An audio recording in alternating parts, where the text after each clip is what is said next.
Assalomu alaykum do'stlar. Yana efirda Dadaxon Yoqubov bilan deb nomlangan ko'rsatuv.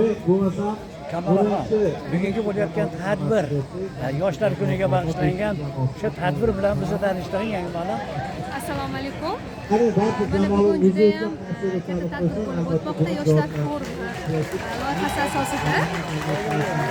Nima deydi? Ijodkor yetakchi ijodkor yetakchi bizga taklif qilindik. Hay'at a'zolari bo'yicha 3 ta yo'nalish: publitsistik yetakchi, shoir yetakchi va hikoyanavis yetakchi yo'nalishi bo'yicha taklif qilindik hay'at a'zolari bilan. Mana bu ijodkor yetakchi loyihasi juda ham nima deydi? Juda ham yaxshi loyiha hisoblayman. Chunki nimaga desangiz, agar mana butun boshli respublika bo'yicha yoshlar yetakchisini birdamlik, hamjihatlikda birlashtiryapti. Ularni ishlarini hamda olib borayotgan jarayonlarni bir-biri bilan nimada hamnafas tarzda ular fikr almashyapti. Ular o'sha o'zlarini nima deydi, g'oyalarini, o'zlarini iqtidorlarini namoyon qilmoqda. Bu juda ham yaxshi.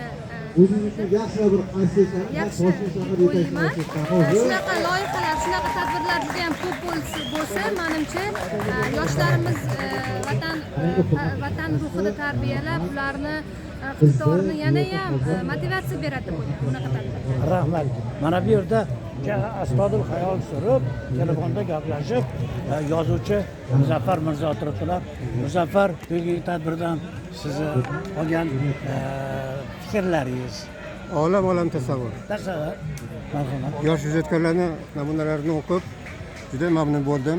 Shunday ijodkorlar chiqayotganidan xursandmiz. Tashkilotchilarga ko'plagan minnatdorchilik. Demak, biz hozir Toshkent shahar yoshlarining forumida ishtirok etdik. Bu yerda butun mamlakat yoshlari ishtirok etyapti.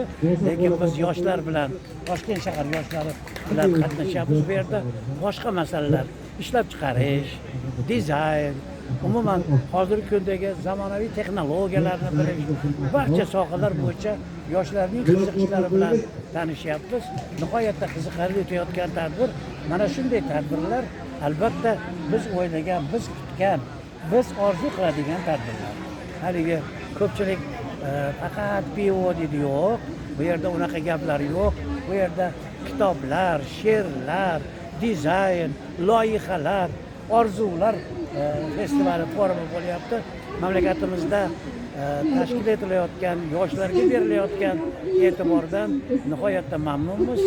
Dadaxon Yoqubov bilan deb nomlangan ko'rsatuv Toshkent. Mana bu bino nomi nima edi? Yoshlar ijod markazi. Rahmat. Butun mamlakat yoshlari shu yerda. Bo'ldi. Menga ham Rahmat.